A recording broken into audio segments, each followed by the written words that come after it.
본 스마트 모빌리티 세션에서는 모두 4분의 연사를 초청을 했습니다. 그래서 그간의 5G 플러스 버티컬 서밋의 스마트 교통 또는 스마트 모빌리티 세션의 구성을 보시면 주로 이제 자율주행에 중점을 뒀다고 하면 올해부터는 자율주행뿐만이 아니라 3차원 공간으로 우리가 영역을 확장해서 그 도심 항공 모빌리티, UAM이라고 불리는 이런 부분까지 우리가 확장해서 같이 다루도록 할 예정입니다. 그래서 오늘 그 4분의 연사분이 수고를 해주실 예정이고요. 첫 번째 연사분 소개시켜 드리겠습니다. 오토노머스 A2G의 한지영 대표께서 무인 모빌리티 서비스 상용화를 위한 기술 개발 현황과 넘어야 할 과제에 대해서 발표를 해주시겠고요. 그 한지영 대표께서는 현대 자동차를 거쳐서 2018년에 현 오토노머스 A2G를 창립을 하고 현재 대표로 이렇게 활동을 하고 계십니다. 자, 큰 박수 부탁드리겠습니다. 네, 안녕하세요. 소개받은 오토노머스 A2G 대표 한지영입니다. 먼저 이렇게 굉장히 중요하고 좋은 자리에 초빙해 주셔서 상당히 감사하다는 말씀을 다시 한번 전해드립니다. 네, 먼저 저를 조금만 더 간단히 소개를 드리면 저는 현대자동차에서 2007년부터 2018년까지 근무를 했었고요. 현대자동차에서 자율주행차 개발을 하면서 그 CES에서 기자단 시승, 그리고 2018년에 평창올림픽 때 수소 전기차 기반의 자율주행 차량으로 대통령 시승을 하고 나와서 지금 경일대학교 교수로 있으면서 오토노머스 A2G 대표를 하고 있습니다. 현재 정부의 다양한 그 기관과 단체에서 자율주행 관련해서 자문위원회라든지 기술위원 활동을 하고 있고요. 저희 회사에 대해서 조금 더 소개를 드리면 저희는 작년에 국토부에서 실시한 자율주행차 유상운송 서비스를 국내에서 최초로 도입을 해서 세종시에서 카카오티 모바일 앱을 활용해서 저희 자율주행차를 실제로 타보고 비용 결제까지 할 수 있는 유상운송 서비스를 국내 최초로 하고 있고 유일하게 지금 저희가 하고 있습니다. 그래서 택시에서 조금 더 확장해서 세종시 BRT 도로에서도 실제로 일반인들께서 오셔서 교통카드를 대면 그 비용이 지급 가능한 일반 25인승 버스 기반의 자율주행차도 유료 운송 서비스를 진행을 지금 하고 있고요. 전국의 다양한 지역에서 저희는 지금 실증 사업을 하고 있습니다. 현재 사실 아직까지 자율주행이라는 기술이 상용화가 되지 않았기 때문에 아직까지는 정부에서는 다양한 R&D 사업 위주로 저희가 활동을 하고 있고요. 각 부처에서 하고 있는 굉장히 많은 사업들을 하고 있습니다. 그래서 오늘 사실 이 5G 쪽 관련된 그 과제라고 한다면 산업부에서 하는 5G 기반 자율주행 융합 기술 관련된 그 도심 자율주행 실증을 하고 있고요. 이 사업 같은 경우에는 대구시에서 소나타 기반의 자율주행차 세대를 만들어서 인프라와 통신 연동을 통해서 완벽한 자율주행 기능을 구현하는 그런 사업입니다. 그 외에도 다양한 저희가 자율주행 실증 사업을 진행을 하고 있고요. 이러한 다양한 실증 사업을 통해서 저희는 지금 전국의 다양한 지역에서 이렇게 그림에서 보시는 바와 같이 다양한 차량 플랫폼으로 택시 서비스부터 버스 그리고 무인 청소차 서비스까지 하나의 자율주행 소프트웨어를 가지고 전국에서 수많은 실증을 하고 있습니다. 이제 조금 본격적으로 말씀을 드리면요. 사실 제가 자율주행 모빌리티 쪽에서의 강연을 하면은 자율주행 기술에 대해서 굳이 설명을 하지 않아도 되는데 오늘은 아무래도 통신 쪽이다 보니까 좀 간단하게 설명을 드리겠습니다. 많은 분들께서 알고 계실 거지만 자율주행 기술은 0단계부터 5단계까지는 아니죠. 그래서 실질적으로 우리가 이제 자율주행이라고 하는 단계는 레벨 3 이상, 레벨 4, 5, 3, 4, 5인데요. 그 중에서 우리가 생각하는 또 자율주행. 정말 내가 차에서 잠을 자도 되고 전방을 주시하지 않아도 되고 딴짓을 해도 되는 거는 레벨 4 이상이라고 할 수 있겠습니다. 그래서 많은 분들께서 사실은 이 자율주행 하면은 제일 먼저 떠오르는 회사가 이제 테슬라라고 말씀하시면서 테슬라는 카메라만 쓰는데 테슬라 어떻게 하는데 이렇게 말씀하셨어요. 근데 아직까지 테슬라는 레벨 2 단계입니다. 상당히 고도화된 레벨 2 단계고요. 아직 자율주행이라고는 할 수 없는 주행 보조 단계입니다. ADAS 기능이라고 할 수 있고요. 이 주행 보조 ADAS 기능이냐 자율주행이냐의 차이는 가장 쉽게 우리가 이해할 수 있는 거는 사고가 났을 때 그 책임을 소비자가, 운전자가 지느냐 아니면 제조사가 지느냐 차이입니다. 테슬라 차는 지금 가다가 FSD를 사용해서 가다가 사고 나면 100% 소비자 과실이고요. 레벨 4 단계 접어들고 나서는 그 지정된 ODD 내에서 사고가 나면 제조사가 책임을 져야 되기 때문에 사실 제조사 입장에서는 굉장히 완벽에 가까운 기술을 구현해야지만 할 수 있는 그런 단계라고 할 수 있겠습니다. 올 초부터 올해 한 해가 다 가고 있는데요. 올 초부터 사실 제일 핫 이슈가 이 바닥에서 제일 핫 이슈가 애플의 자동차 시장 진출하겠다였습니다. 그래서 연초부터 뭐 관련 기업들의 주식의 등락이 엄청나게 컸었는데요. 한동안 조용하다가 또 지난주부터죠. 다시 2025년에서 애플이 자율주행차 양산한다. 이렇게 말을 하고 있습니다. 그래서 사실 관련 업계들이 굉장히 긴장도 많이 하고 있고 아니면 새로운 시대가 열리는 것에 대한 기대도 상당히 많이 하고 있습니다. 그 이전에 사실 구글이라는 기업이 미국에서 자율주행 기술 개발 상당히 많이 진척을 해왔고 그리고 실제로 자율주행차의 운전석에 아무도 없는 무인 상태로 실제로 로봇 택시 셔틀 개념이죠. 유로 서비스를 지금 진행을 하고 있습니다. 그리고 GM 크루즈라는 회사도 지난 11월 6일 날 미국 니자 쪽에다가 운전석에 아무도 없는 완전 무인 형태의 자율주행 택시 서비스를 하겠다라고 지금 유로 서비스를 하겠다라고 신청서를 내놓은 상황입니다. 사실 그리고 뭐 중국도 굉장히 많은 그 실증 사업이 되고 있고요. 보시는 바와 같이 디디추싱이라고 하는 중국의 우버죠. 디디추싱이라고 하는 회사가 2030년에 로보택시 100만 대를 운영하겠다라고 하는 굉장히 큰 비전을 내놓고 있습니다. 그렇다면 이렇게 많은 기업들이 사실 그 자율주행이 아직까지 상업화가 좀 안 되고 있지만 굉장히 도전적인 목표를 가지고 많은 비용을 써서 하고 있는 이유가 그 시장성 때문이죠. 글로벌 리서치 회사에서 많이 발표를 하고 있는데 향후 자율주행 시장 규모가 약 700조가 넘어갈 것이다. 그리고 더 많은 800조가 넘어갈 것이다라고 이제 조사를 하시는 분들도 계시고요. 이렇게 이 시장이 엄청나게 크기 때문에 사실 많은 기업들이 여기에서 이제 자리를 차지하기 위해서 굉장히 공격적으로 지금 투자를 진행하고 있습니다. 하지만 실제로 우리가 자율주행 시장이 곧 왔다라고 하지만 실제로 우리가 완벽한 자율주행 차를 타는 시점은 과연 언제일까? 실제로 타보신 분 아무도 없을 테고 언제일까라고 생각하면 저는 조금은 더 시간이 필요하지 않을까라고 생각을 합니다. 테슬라 차는 사실 제가 그 자율주행 차라고는 하진 않았죠. 에이다스 차긴 하지만 많은 분들께서 이제 자율주행 차로 이제 알고 계시니까 보시면 이렇게 굉장히 다양한 환경에서 아직까지 사고가 나고 있습니다. 이런 사고에 대한 책임은 다 소비자가 지고 있는 상황이긴 하고요. 우버도 굉장히 공격적으로 자율주행 차에 대해서 기술 개발을 하다가 단 한 번에 자전거 보행자 사망 사고였죠. 왼쪽 하단에 있는 밤에 저 사고 한 번으로 인해서 사실 자율주행 개발을 이제 접고 자율주행 사업 부문을 매각을 하고 현재 내부적으로는 자율주행차 개발을 하지 않고 있다고 저도 전해 들었습니다. 그리고 가장 공격적으로 하고 있던 웨이모, 지금도 상당히 열심히 하고 있죠. 공격적으로 하고 있지만 각가지 이런 크고 작은 사고는 나긴 났었습니다만 사실 가장 큰 이슈 사항은 올 초에 웨이모 CEO가 이제 사퇴를 하고 CTO까지 사퇴를 하고 주요 임원진들이 다 사퇴를 했습니다. 그 이유는 수익성이 되지 않는다라는 거죠. 지금까지 수조 원의 돈을 썼지만 결국 이 자율주행차를 활용해서 어떻게 수익을 낼 것이냐에 대한 답을 제시하지 못하게 된 경우였죠. 그래서 실제로 이런 글로벌 기업들도 이 자율주행차 상용화에 대해서 굉장히 어려움을 겪고 있는 상황 속에서 우리는 어떻게 하면 그럼 이 자율주행차 상용화 시대를 앞당길 수 있을 것인가에 대해서 제가 한번 생각을 해봤습니다.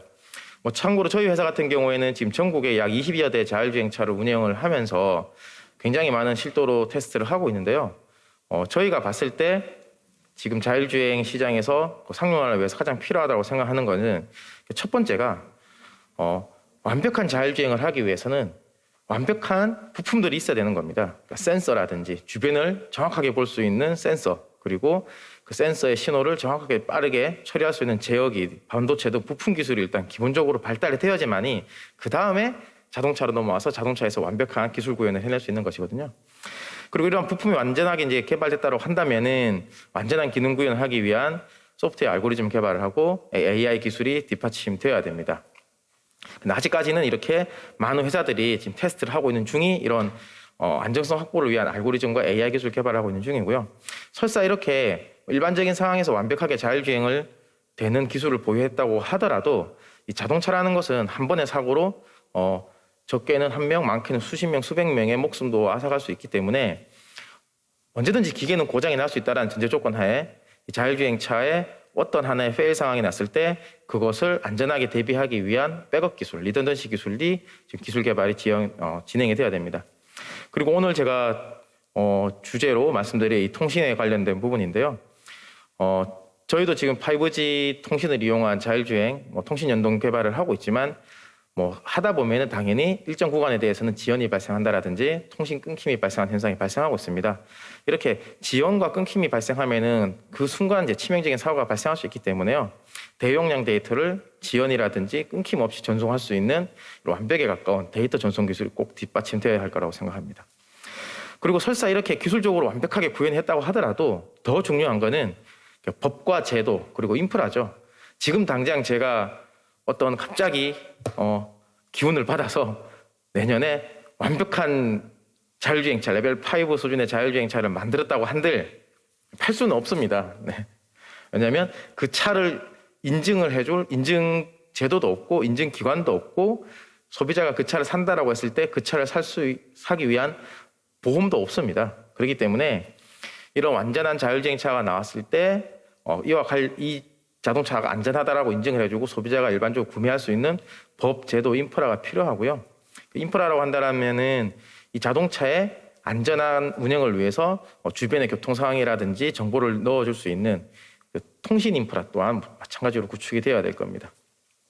이렇게 기술적인 부분 그리고 법, 제도, 인프라 부분 사실 여기와 관련된 굉장히 많은 기업들과 기관들과 단체들이 있을 텐데요.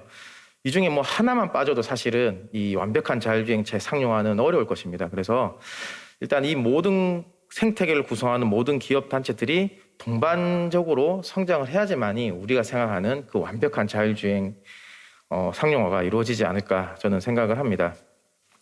그럼 이렇게 생각하면 사실 굉장히 지금 어려운 숙제죠. 과연 이게 언제 될까?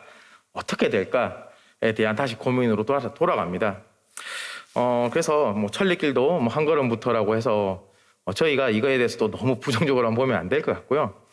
사실 이 많은 기업들이 지금까지 개발해온 자율주행 기술을 어떻게든 상용화를 하기 위해서 새로운 시장으로 그 무대를 옮기고 있습니다. 사실 이 부분에 대한 이해가 굉장히 중요한데요. 우리가 자율주행, 제가 가장 많이 받는 질문 중에 하나가 그래서 자율주행차 언제 상용화 됩니까? 라는 질문입니다. 그게 저는 되게 예전에는 20, 30년은 더 있어야 될 것 같아요 라고 말씀드렸는데 요즘은 10년 이내면 될 것 같습니다 라고 말씀을 드리는데요.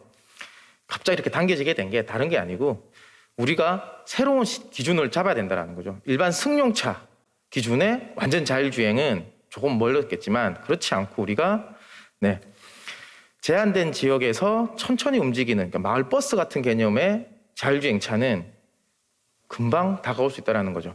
그래서 우리가 이렇게 이제 이 장표에서 보시는 바와 같이 좀 분류를 좀 해야 될 것 같습니다. 우리가 생각하는 미래 모빌리티라고 한다면 일반 차를 기준으로 생각하지 말고 저기 박스표에 있는 것처럼 박스형카의 운전대가 없는 완전 무인 형태의 모빌리티. 이런 시장을 생각을 해야 된다는 거죠.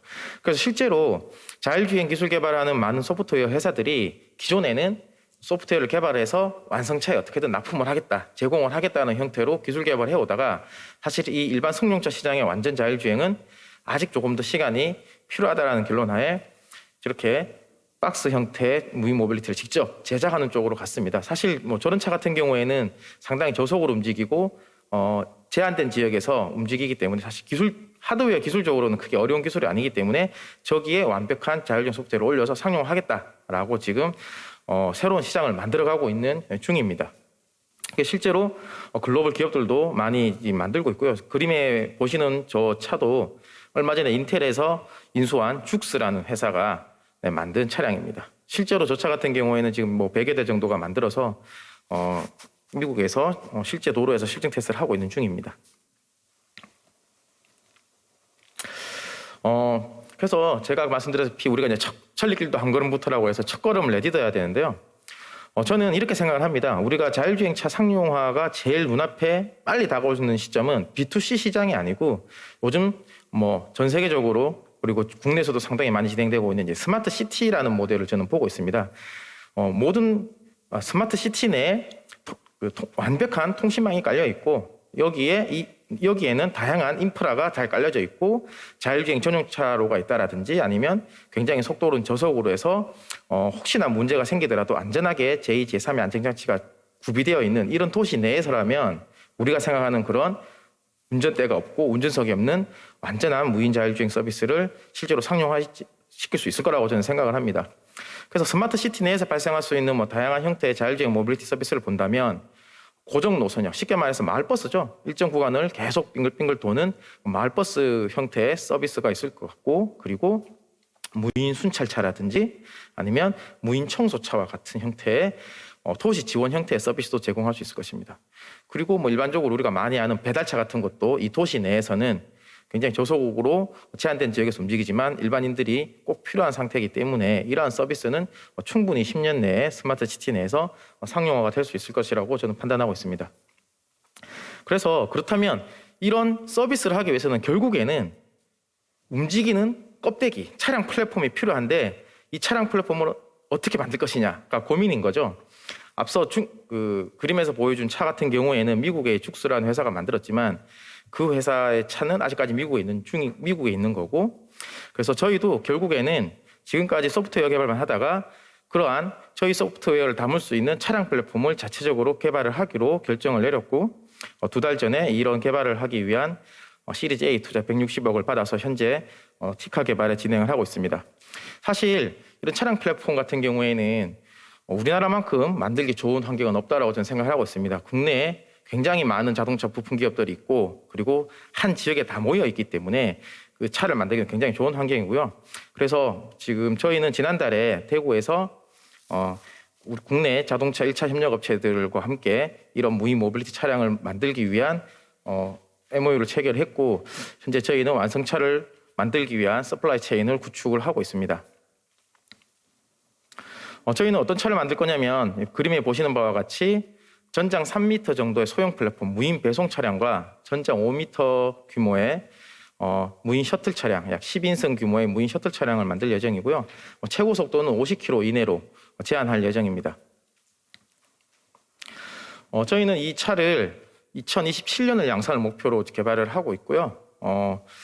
사실 차를 만든다는 게 쉬운 게 아니지만 제가 그래도 전 직장에서 오랫동안 자율주행 차보다는 차량 양산 PM 업무를 오래 했었기 때문에 이 차량 프로세스는 명확히 잘 알고 있습니다. 그래서 현재 정부에서 2027년까지 자율주행 레벨 4 수준의 모든 법이나 제도를 만들려고 계획을 하고 있기 때문에 저희도 거기에 맞춰서 2027년 일반 양산을 목표로 개발을 진행하고 있고 현재 컨셉 설계 중에 있고 서플라이 체인을 어느 정도 다 구축을 했습니다. 그래서 내년 1월 1일부터 본격적인 설계가 진행되는 개발 착수를 들어가서 23년 1월에 티카 그리고 24년에 프로토콜을 만들어서 이 차의 기본적인 주행 성능과 내구 성능 그리고 법 제도를 만족시킬 수 있는 전용 부품을 개발을 하고 2025년에 지금 정부에서 계획하고 있는 리빙 앱 사업이죠. 대규모 자율주행 실증 사업을 진행할 건데 그때 저희 파일럿 차를 양산을 해서 투입을 하고 각종 통신사라든지 아니면 자율주행 관련 서비스 기업들과 협업을 해서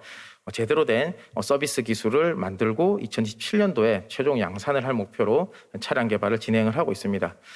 저희가 이번에 160억 투자를 받긴 했지만 그 돈으로 이 프로젝트를 절대 완성시킬 수는 없을 거고요. 저희는 이제 티카 단계 때까지 그 돈을 활용할 예정이고 자체 예산으로만 저희는 2027년까지 2천억의 예산을 투입을 해서 차량 플랫폼을 양산할 예정입니다. 설사 그리고 저희가 이렇게 자율주행 차량을 만든다라고 하더라도 100%의 안정성이 확보되지 않으면 결코 상용화가 될 수 없을 것입니다. 99.99%의 안정성이라고 하더라도 차 만 대 중에 한 대는 이제 이유 없이 사고가 발생하는 상황이고요.